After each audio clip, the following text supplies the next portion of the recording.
We are Welcome, now. welcome everybody to the 10th night of the 11th annual Gainesville Film Festival. Tonight we are discussing Outremont, the Hasidim. And do you really need to introduce Jack Kugelmass, our speaker tonight? Jack was the director of the Center for Jewish Studies for 13 years. He is a cultural anthropologist with numerous authored and edited books. He is currently writing a book on Yiddish travel logs. He's held numerous fellowships, most recently at the University of Michigan. And I should say that the film festival, we all take some credit for it, and we all do work on it, but this is very much Jack's baby.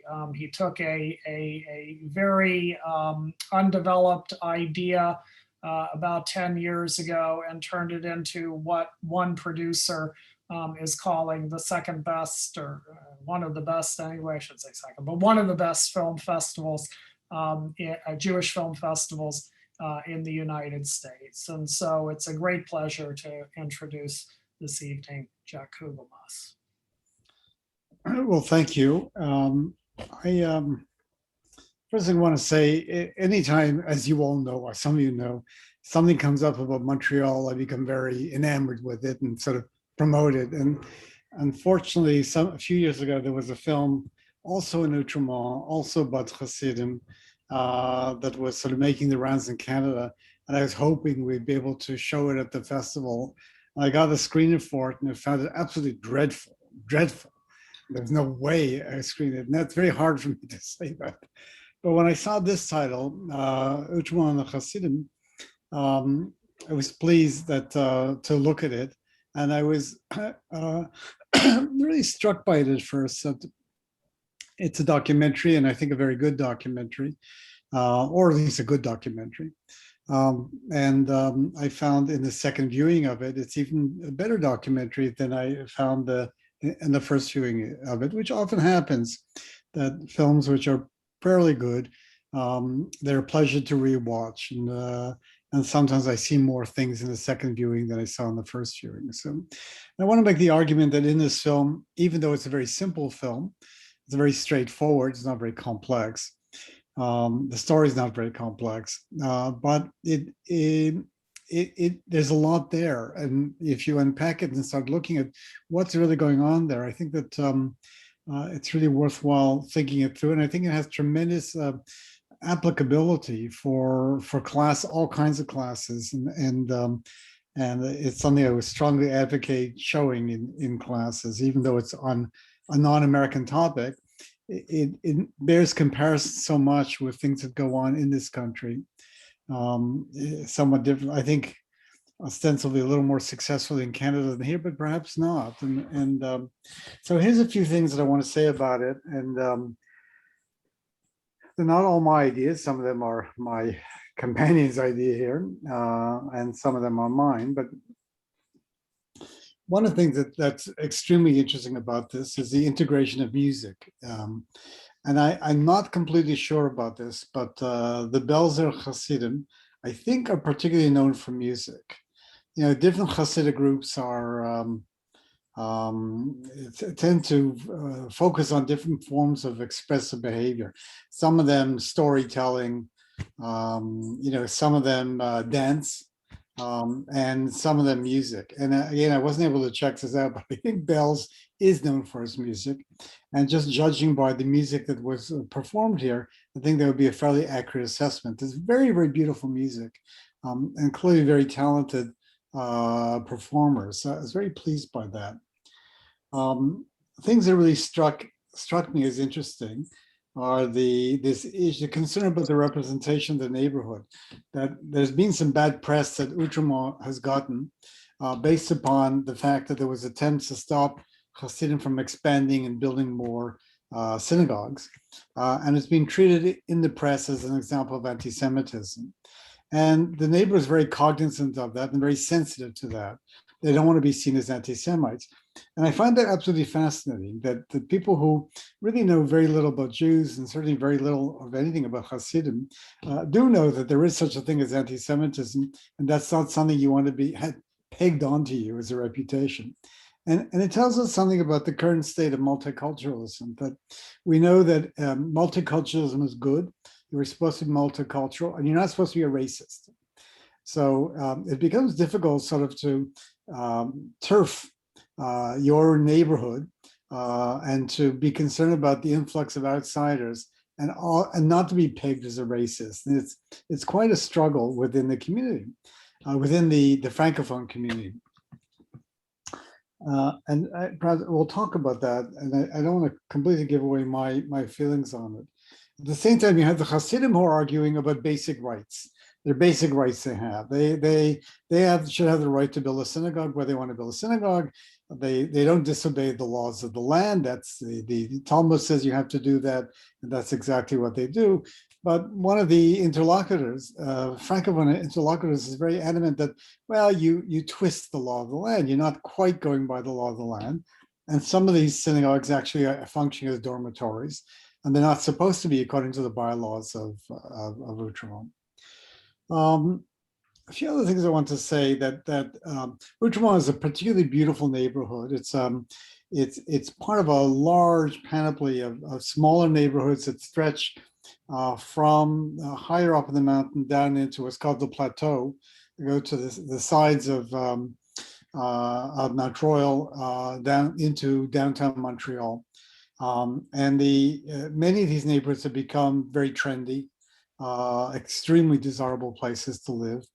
Many of them were originally Jewish neighborhoods. And Outremont was one such neighborhood. It was in its origins was a Jewish neighborhood.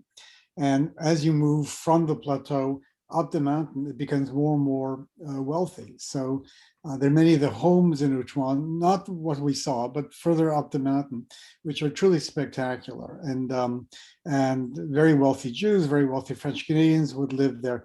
Not so much the upper class WASPs.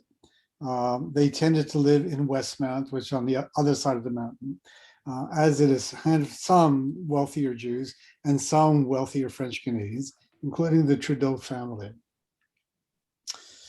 I thought the characters who appeared on the film were really, really interesting. Mindy Pollack, who was a town councilor, incredibly articulate and was very comfortable speaking French, and it was very, very interesting to see her.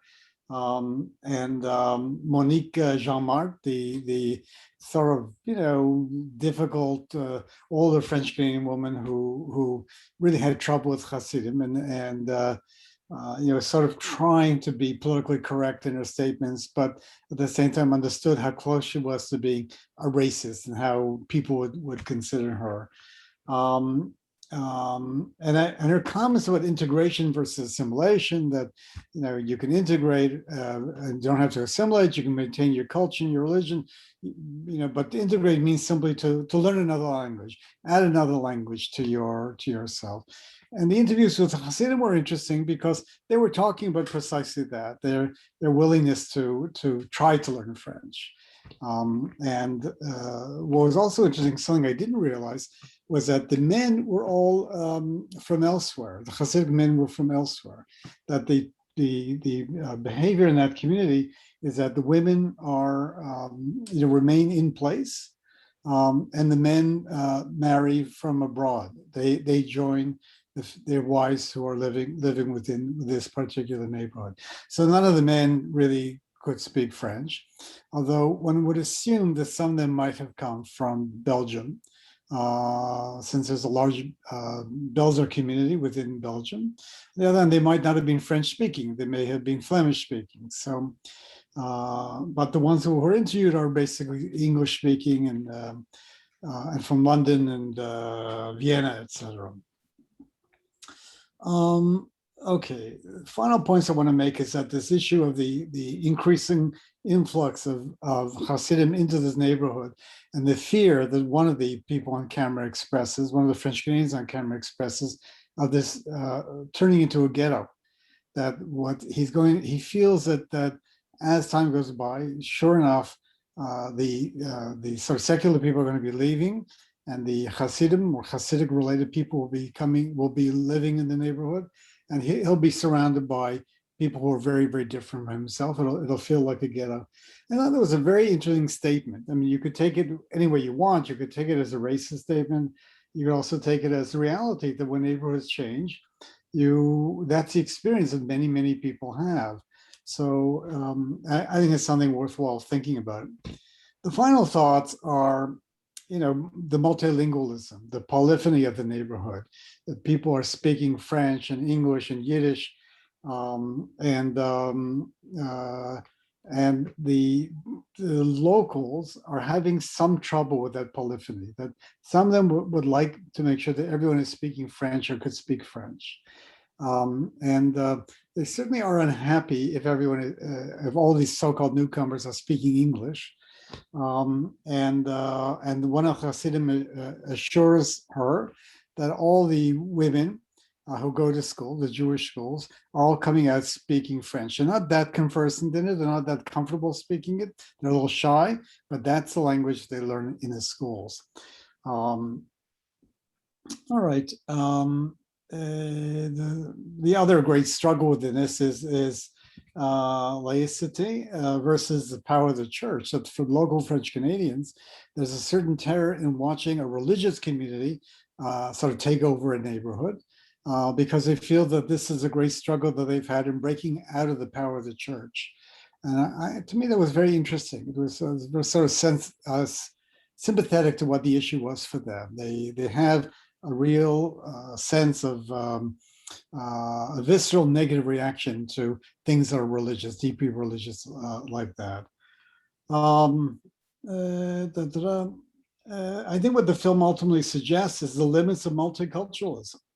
That it highlights cultural intervention by those who believe in it and try very hard to create a society in which people of different backgrounds and different cultures can speak to one another. But it's a very difficult conversation, and it's not always a very successful conversation. So I'll stop at that, and that's more or less what I have to say.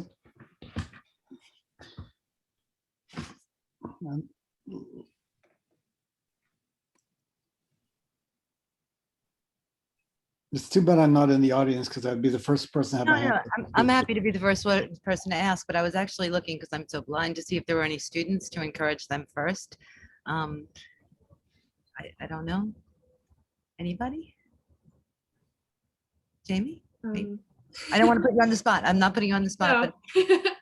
But I mean, I really enjoyed the documentary. Obviously, I've enjoyed all the films for this. This is my first exposure to learning about this culture, and I'm also not well versed on Canadian things. So, I pretty much only know about Indigenous issues in Canada, but it seems to me like some of the same.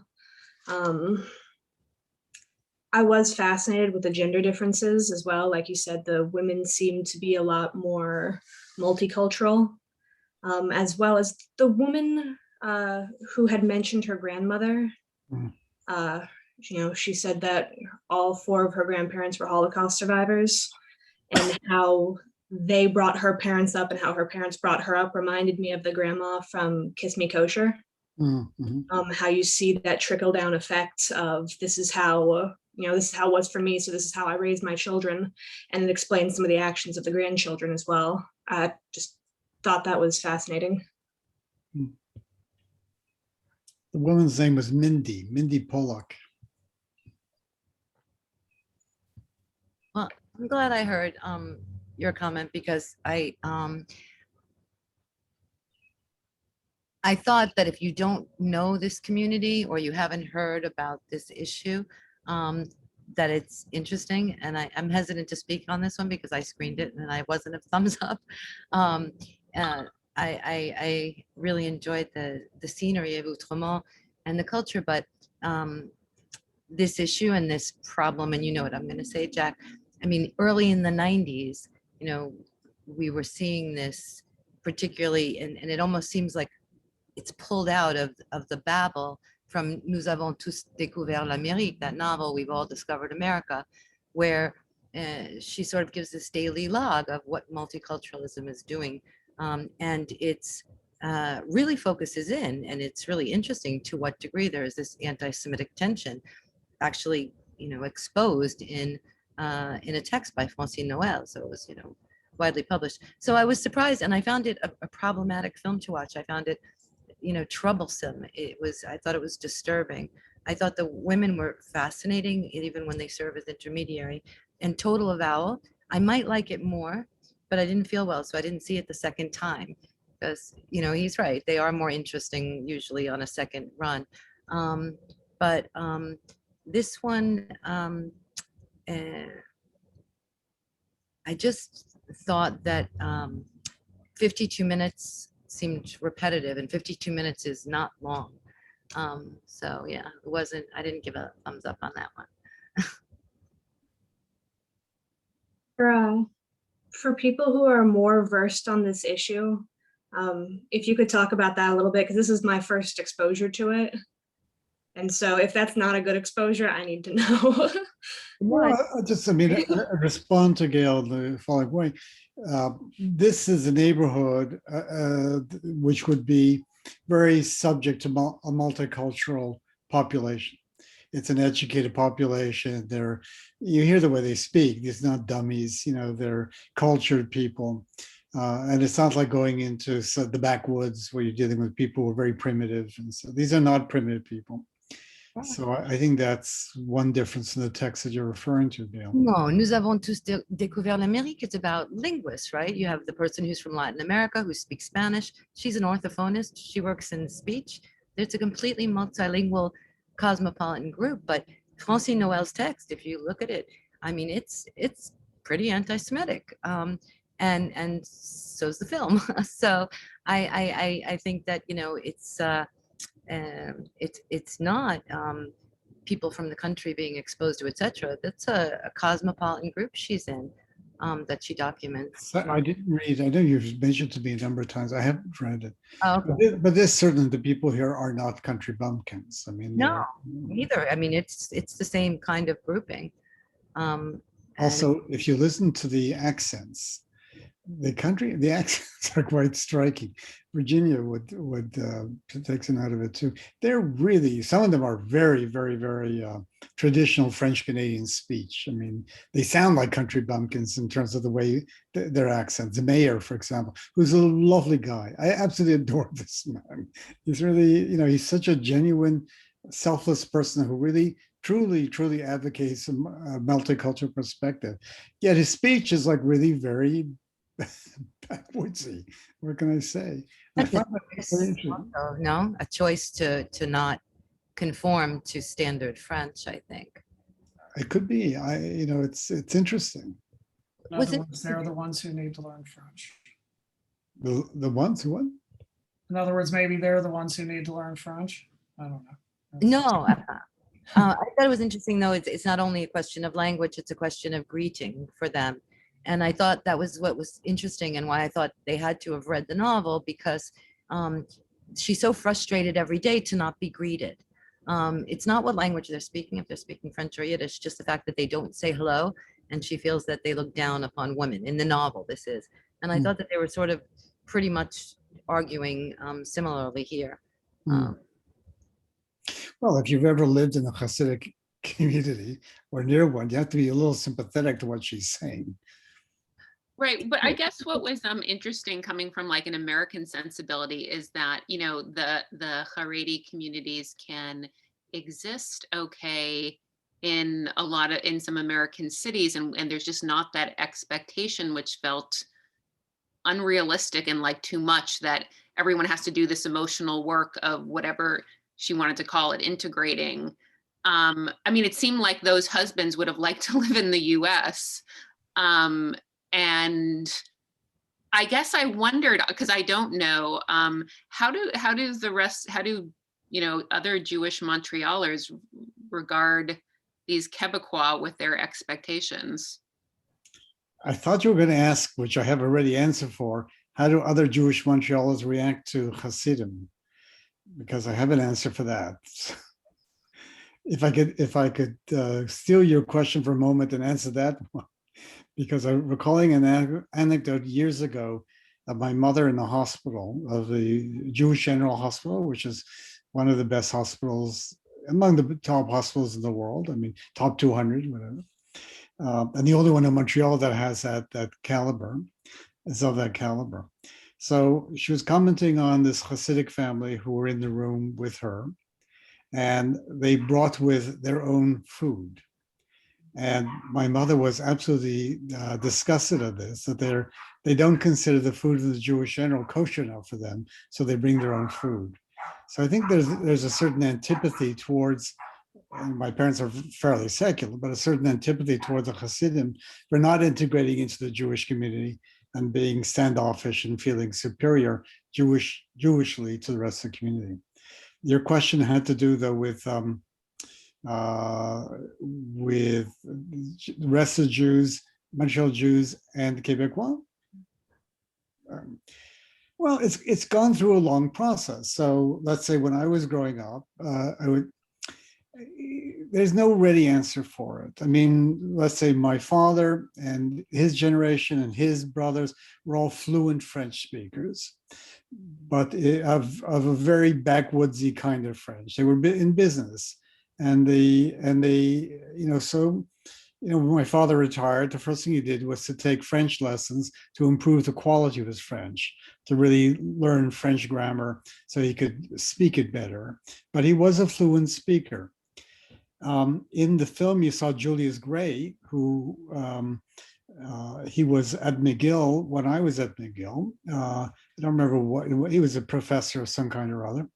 And he's a very fluent French speaker, and he really is an advocate for this kind of dialogue between the Jewish community and the Francophone community. It varies. I have a friend from primary school who is very active, an activist, a radical activist, a translator from Yiddish into English and into French. He's, very pro Quebecois. I had a cousin who was shared my name until he died recently, and he was a radical French Canadian nationalist. So it depends. I mean, the Jews who had no interest in French Canadian culture, French Canadian nationality, and this sort of conviviality left. They moved to Toronto. And so the size of the Jewish community in Montreal dwindled by about, by about a third, I think. And Toronto grew that much more.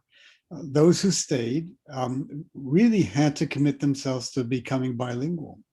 So if they wanted to work in the professions and want to work as a lawyer or even as a doctor, you really had to learn to work in French. And those who stayed, so the generation, cohort slightly younger than mine, are absolutely fluent in French and are quite well integrated from that standpoint.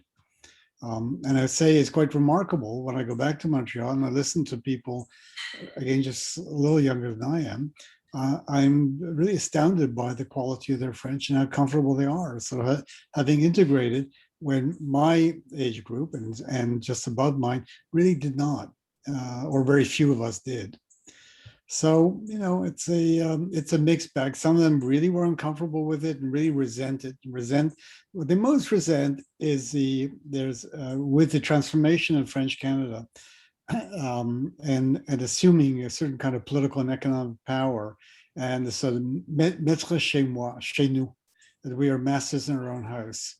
There's a feeling that when they deal with government officials and with bureaucrats, et cetera, that there's a certain contempt that some people feel from the French Canadian bureaucrats with whom they're dealing with. This is anecdotal information I give you. It's not going to be true of everybody. But it's a long-winded answer to your question.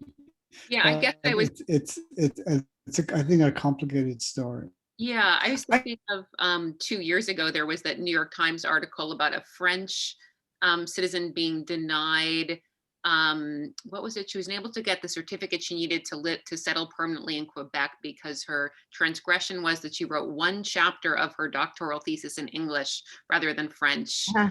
And I mean, it sounds so, I guess, again, to us American, it sounds very intolerant to me, what they do there. My internet. Jack, I have a question for you. So you were talking about the laïcité, hard won laïcité.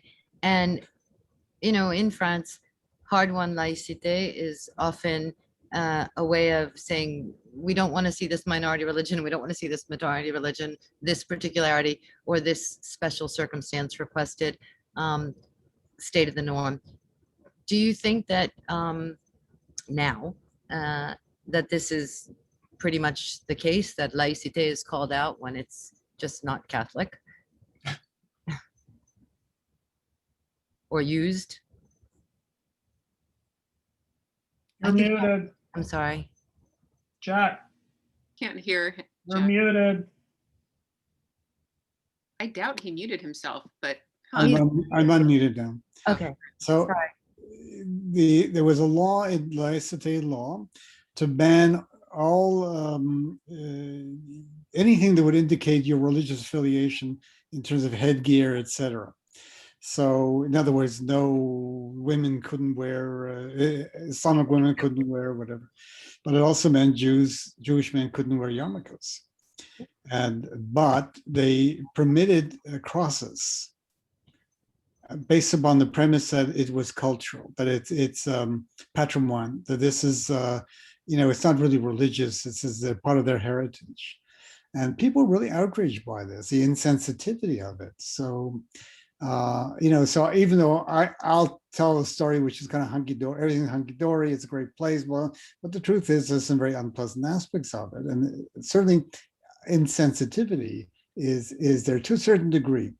On the other hand, when Leonard Cohen died, it was a national day of mourning in French Canada. I mean, that means something. It's like he's absolutely loved in French Canada. Not so Mordechai Richler, sort of the great Anglophone Jewish writer. So the one who really wrote Montreal as a region, Jewish Montreal as a region. I don't know what to tell you. I mean, it's like they all love bagels. They all eat bagels. It's like it's become part of the food. And they all love Schwartz's. They all love smoked meat. You go into Schwartz's, it's filled with French Canadians. I was sitting there with my kids a couple of years ago. You come a whole school group. Teacher want to teach them something of multicultural Montreal. They come in and Schwartz's is long tables. And the kids come to sit down. One of them turns to me and says, "What is that? Is that beef or whatever?" They've never had smoked meat before, but this was a cultural experience to have Montreal smoked meat. And poutine is so much part of the culture that even Schwartz's sells poutine. So, which I find astounding. Well, aside from selling like immigrant culture or multiculturalism, and that's what I'm really curious about, because we have the same law about ostentatious symbols in France, but in France there's really, people are really outraged by it, and it seems like identitaire politics, identitary politics in Montreal, or the French version of it, really has taken hold. I mean, do you get that sense?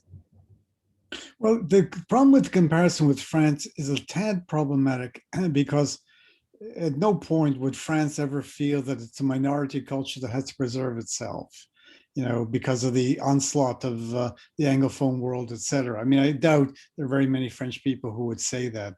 Quebec really does feel that it was a Francophone enclave in an Anglophone continent, and survived only by a miracle. And that, so the sense of having to preserve itself, its own culture, is very strong. And again, I'm sympathetic to that. I say, thank God it preserved itself. Otherwise, North America would all be Anglophone. So, I think that's part of the problem with the comparison. The other problem with the comparison, which I find fascinating, is that, but anyway, yeah, is that French people oftentimes look down upon the French of French Canadians.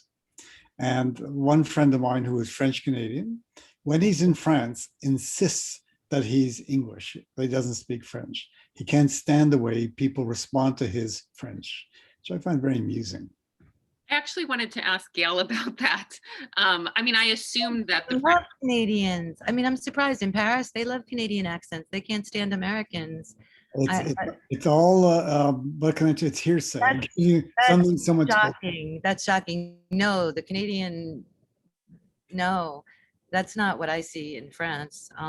Well, that's something else. Yes, okay. To be fair though, if it's an academic setting or a meeting, the last one that in like 2015, I was at one at University of Montreal, and there was definitely sort of the judgmental stuff going on among the French versus the Canadian speakers.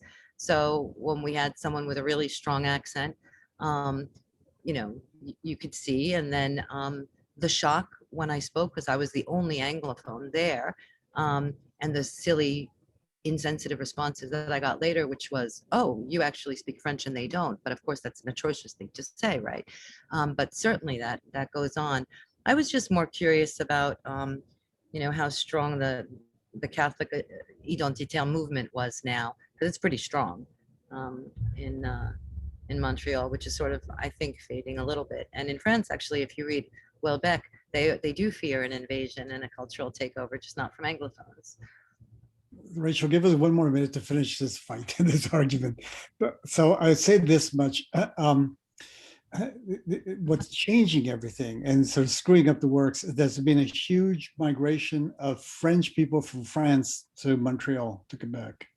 So it's become a favorite place for people who feel that there's no future in France, the identity's screwed up, the economy's screwed up and blah, blah, blah. It's too expensive, and they love Canada because it's, wide open spaces, cheap housing by comparison with Paris, etc. And they speak the language. So it's like they're, so in fact, the plateau, this area, this gentrifying area that's the part very much part of the old Jewish neighborhood, has become, the bars and restaurants there have become very French, but French. So I think that the attitude towards French Canada has changed from my guesstimate, simply because it's now become a place that French people consider moving to. And I think if you go back not that long ago, they wouldn't have considered it, Rachel, why don't you? Oh, yeah, I guess the thing I was going to ask Gail about was, I sometimes thought French Canadians sort of wanted to, I don't know, ride on the coattails of French culture and be considered French that way. But when I was wondering what the French actually thought, I assumed they thought, oh, you're great, you're Canadian, that's cute, and you've got a different accent. But I just assumed they didn't think of the French Canadian as like really sort of getting French credit. Okay, if I understand that, if I understand that is going to be a delicate answer, and we're on record. So I would say that if you want to pass and ride on the coattails, or you think that there's some cultural superiority that's attached to Paris, you will probably modify your accent, and you'll be a Canadian who speaks like a more standard French speaker. And that's going to be the case anyway, depending on what school you go to, and whether you're out in the provinces or in the heart of Montreal as well, because then your professors will be French or French Canadian, but you'll have a mix and it'll be more standard. So I would love to say that it makes no difference, but it probably does. And sometimes it's thought of as cute, but I'm trying to think of, the example that Jack gave, which is Pierre Antine, who's a major scholar, and I certainly would say that the effort is there to not sound as Quebecois as he might. I don't know, Jack, does he? No, he sounds Quebecois. It's amazing. But he doesn't try. I mean, he seems that he's not trying to sound Quebecois compared to somebody who sounds he's untrying. Okay, I don't see that I don't see as untrying, and I certainly don't see it in a few others or Chantal in her lecture, but I think that, I mean, when you hear somebody with a really strong Quebecois accent, it's much stronger than Pierre. I think most academics moderate or code switch would be a better way to say it. true. But his is a little like the mayor. You don't remember the film well enough, but the Tomlinson, the mayor of Outremont, that's what Pierre sounded like. Right, but that's not as strong as some of what you hear. But it's fairly strong. I mean, because you mentioned people coming from the province or whatever. There is such a thing as as you know, an international French, and it's what most people in Quebec today speak.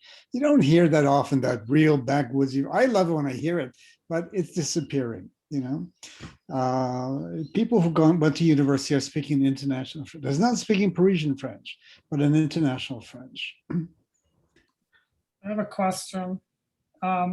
You said the film shows the limits of multiculturalism, and it occurred to me, probably shouldn't admit this running a program at the University of Florida, but I have no idea what multiculturalism really is. And it occurs to me, thinking about that comment, it's really what anybody says it is at any given time. And the older woman sort of struck me, saying something along the lines of, well, I'll tell you what multiculturalism is, and I'll tell you what acculturation is, and I'll tell you what assimilation is. You take whoever you are and you add some of us. And I imagine that she'd be seen in that environment as terribly tolerant, No, but the multiculturalism here is no, let me finish. But the Hasids, the ones that we heard from, we're basically saying, look, we're not changing. We'll tell you about our sukkah and we'll show it to you, but don't expect us to change. The kids go to school and learn French kind of out of necessity, but that's about it. And the woman who went to the Jewish household and heard about the sukkah and all of that sort of thing, is she really representative of anybody, or are these communities that are simply going to keep to themselves? So the woman who went, confusing movie. The woman who went to see the sukkah Yeah. is what I would call like a cultural worker, a multicultural worker. She believes in multiculturalism. She walks the extra mile. She goes to see. She goes to talk. She wants to know her neighbors. She's concerned. She sees a group of women on the sidewalk with a speaker and they're crying, and she's concerned because it's her neighborhood. The people that are crying. So she accepts these people as members of her, I don't know, clan, tribe, whatever, that they're, that they because they're part of that territory, they belong together. And she's a very interesting, I mean, my heart goes out to her. The mayor, the same thing. He says, so they're different. So they won't come with, who cares? It's what's the difference? He's very good. He's a very talented guy. And a very, very noble guy from that standpoint. The Hasidim, forget about it. They're not going to fully integrate. They don't want to. And that's what I find, the idea of having to accept the Hasidim as people who will not build shtiblach to look like their boutiques. That is not going to make Bernard, the main avenue of stores, look like a trendy avenue, because that's not what they're into. They don't care about that. Their aesthetics, as you know, is from hunger. And their aesthetic actually is musical. If you listen to it, you see that's where the emphasis is in that culture. It's quite interesting. So, they don't fit into a French Canadian sensibility. The French Canadians cannot invite them to their homes to have dinner. They can't do it. They won't go. They, in theory, could invite French Canadians into their home for some food, but that's about it. It can't be reciprocated. And so you're in a situation where reciprocity is not possible. I keep talking about the tragedy of culture, but here's another example of the tragedy of culture. The Hasidim need to remain separate. The Quebecois would like these ones, the good ones, the nice ones, would like to integrate these people, find a way to integrate them. They've been pro-immigrant for a long time now. It's no longer the same group that it was when I was growing up, where every French Canadian was part of the same family that moved 300 years ago from France. They all had the same last names. It's not the case anymore. You see a lot of Arab French Canadians, you see a lot of Haitian French Canadians, and So what are you to make of the older woman, and what are you to make of the guy? I forget his name if they ever said it. The guy with the receding hairline, who was sort of a, yeah, an anti-Jewish activist or something, who swore that he wasn't an anti-Semite. I think he's struggling, like all of us, in a multicultural world with limits, restrictions. We don't know how much to give in, how much to, to participate, how much to feel we're entitled not to. We're entitled to have a sense of disgust with our neighbors. I don't know. We all struggle in this world. And I think that to me is part of what is profound about the film, even though Gail doesn't think so, that it's people struggling in a world where they know it's supposed to be multicultural. But what does it mean? And what are the limits of it? And to me, that's worthwhile thinking about. It seems pretty clear that what it means in this context, and that's what I also see in literature and in articles, is that the model of the Israelite, the Jew who goes out for bagels, but isn't too strict and won't stay to themselves, is fine and acceptable and fits in under that model of secularity. But in terms of the Hasidic population, it's not just that they're not going to mix. They are also going to be confronted by what is a sort of an antagonism. So there's, I think pretty strong tension comes across in most of the literature in the 90s in particular, not against Jews and not against European Jews or even Latin American Jews. There was one example, but against Hasidic population in particular. So, it's sort of, problematic on both sides, which is why I too liked the mayor as a figure and just in terms of the message. It's interesting to compare this film actually with the one last night, because you sort of have these Jewish insular communities and very different responses to them. By the way, I talked to a very good friend of mine, who is Mexican Jewish from Mexico City. And she had just seen the film as well. And her comment was that to understand the film also is to understand that Syrian enclave is a very unique community, exceedingly wealthy.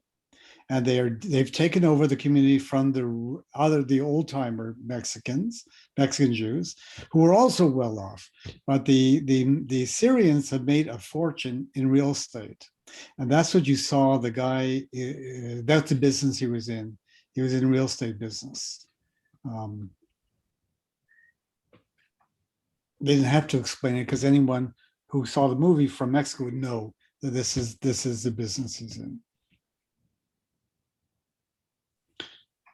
Anyway, I do love the mayor. Every time he was on, I was just very happy. It gave me a sense of hope, that. That's what's funny about this film, because you want the hope thing, which I didn't notice the other night, but and the hope is in the sukkah when she goes to visit. But I just, knowing that I was watching this in 2021 and I had been reading this already in the early 90s, I just felt completely hopeless because it read as pretty impressive, other than a couple of good examples of multicultural outreach, an impasse. But Gail, the urge for multiculturalism is not going to go away. So the necessity of it is not going to go away. So the failure of it, or the limits of it, the struggle with it, we're going to be with this for a very long time. Norm and I were discussing this. The university is hiring a new diversity officer and hiring a new diversity associate dean. So that somehow or other we all have to learn to live with this and try to make something out of it, if at all possible. But that's where we are. And I think what's interesting is that we could talk about it within the university and maybe scoff at it sometimes, for whatever reason. But here you have a community that's really struggling with it. And it's hard stuff that they're dealing with. There's not, I don't think, an easy answer for this. I could not tell these French Canadian people how to deal with Hasidim. When, I really could not. Uh, they have a belief that something's far more important than anything else, and that's their yeshivas, and they're increasing their community and increasing the size of it, and they live by a different set of rules in a sense that everybody else does. So Same thing in Jerusalem, Jack. There you walk same through thing and in Jerusalem. you're Same not thing. going to say hello. They're not going to say hello to me in the same way. Absolutely. Yeah. So Absolutely. It's like I was telling the story today of in a neighborhood in Jerusalem many years ago. The local Hasidim wanted to stop people from driving on Shabbat, so they put up a wire from one edge of the street to the other. And a guy who lived there, who was secular, was driving home on Friday night in his motorcycle. It was decapitated. It's a horrible story. And this is sort of the end, in a sense, of integrated neighborhoods where people can live together. While here, the evidence they can't live together. And yes, you're right. This is that's why I'm a little sympathetic to the French Canadians. I got yelled at for driving on Shabbat. Yeah, of course. It's Shabbat. Yeah, pretty much. Yeah, I mean, besides multiculturalism, I mean, and it's related, but I guess another issue the film brought up for me was this thing about how to be a neighbor, or what are we supposed to always acknowledge our neighbor? I mean, on the one hand, yes, that sounds right, and it sounds like it would improve things in society. And part of the problem is people feeling not acknowledged and not seen. But that's the beauty of New York to many people, is that you don't feel like you have to do that. And that's sometimes why small towns feel suffocating to some people. So I felt a little torn on that, because maybe it's because I'm from the Northeast, but it sort of felt like a lot to expect from people that everyone do that all the time. You're right. I mean, but Outremont is a small town in a sense. I mean, it's and certainly for the French Canadians there, they have it's a gentrifying neighborhood. They're there because they don't have to live in large apartment buildings, can live in smaller brownstone type buildings. And they want to have that sense of being in a community in a neighborhood. So their idea of what a neighborhood is very different from what the Hasidim's view of the neighborhood. It's tough integrating that. I mean, on the other hand, I thought it was interesting that they were raising the issue, and they were asking the Hasidim to think about this. So what they would like them to be acknowledged. And the question is, do they succeed with this? Do they get the Hasidim to accept the idea that you really have to say hello to people? You have to say, hi, how are you today? How are your kids? From people who are not Jewish. And I don't know, it's I'm glad that they're demanding it. I think it's good. Yeah, you actually may have hit on the hope that I didn't even pay much attention to there. You might be right that neighbor question is probably the only out of the impasse. It becomes a different question. It doesn't become necessarily a question of multiculturalism, integration, sharing meals, intermarriage, etc. It becomes something about living together and respecting each other. Yeah. We have that in university life too. I've long maintained that faculty do not have the right to not say hello when they meet their colleagues. And I've had it out with more than one colleague, well, maybe not more than one, but certainly with one colleague on this very issue, that you have to say hello. And it's an infraction of university regulations if you don't say hello. What do you, Uncle Leo?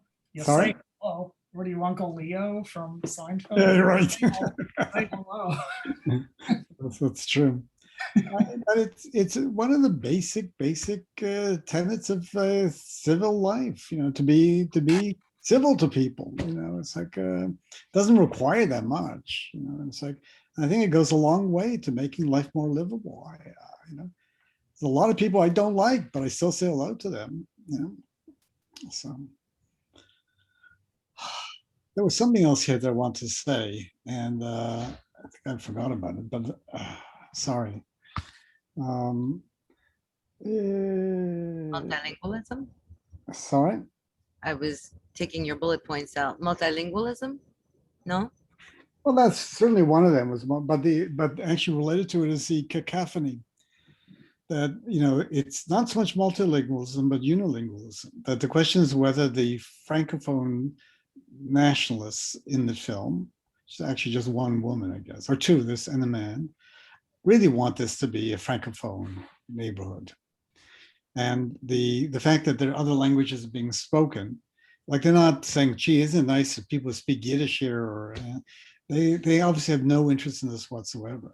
They just want everyone speaking French. And, you know, it sort of like undermines another idea of multiculturalism, you know, that, so just a thought on this. I mean, Seemed like they put a lot of the responsibility of integration and multiculturalism on the Hasidim Jewish people that lived there. You know, the older woman, her definition of integration seemed innocent enough, except for the fact that she never mentioned what she had to do. Mhm. You know, the difference between integration and assimilation, you know, like moving to a place and learning the language, that's fine. But she also didn't mention anything that she was going to do to welcome them based on their beliefs. Right. Nothing Well, more that she wouldn't do for a French neighbor. Absolutely. But what's made her interesting with the younger woman, the one who went to visit the sukkah, who clearly was willing to walk the extra mile. She did want to get to know, she wanted to visit his family. And I just found it incredibly admirable. A nice counterpoint to the mayor. You know, both you see that within the wall are not just hostility and, you know, the sense of I hate you because you're different. There are also people saying, you know, I'm willing to get to know you and welcome to my world. So.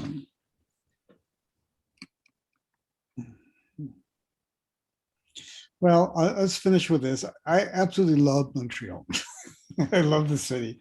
And there's one last thing. One of the people in the men who was interviewed, his name was Chesky. And I'm not sure about this, but well, my son moved to Montreal to study at McGill. He got a list of the 10 best bakeries in Montreal and walked around the city visiting each one of them in turn. And number 4 on the list was Chesky's. And Chesky's is in Outremont. And it's a Hasidic bakery. And it's number 4 on the list. This is like, it's rated like the 4th best bakery in Montreal. It's a city of great bakeries. And so when I went to visit him, he of course took me there. And it's an incredible place. It's an incredible place. It's filled with Hasidic kids going to buy baked goods for their parents, you know, on scooters. They come in on scooters. They get onto the phone. If they can't remember what they're supposed to get, they get the store phone. There are French Canadians in there. There are Haitians in there. It's a mixture of people all buying baked goods from Chesky's. And if you get the baked goods from Chesky's, you know why. It's a fantastic bakery. So I thought, you know, this would be a great place to do an ethnography. This wonderful bakery, and well, that's also my Montreal. So, and also the great bagel bakeries are in Outremont. So, and they are phenomenal bagel bakeries. So, well, that's about it. All right. Thank you for coming, guys. Thanks, Jack, for leading that discussion. It was an interesting movie and the comments were interesting. Tomorrow night, everyone, our penultimate film, Shared Legacies, and our speaker will be our own Rachel Gordon. So that's it's a very nice film, so I do recommend it. We'll see you then. Thank you, Virginia. Thanks, And everybody. hello.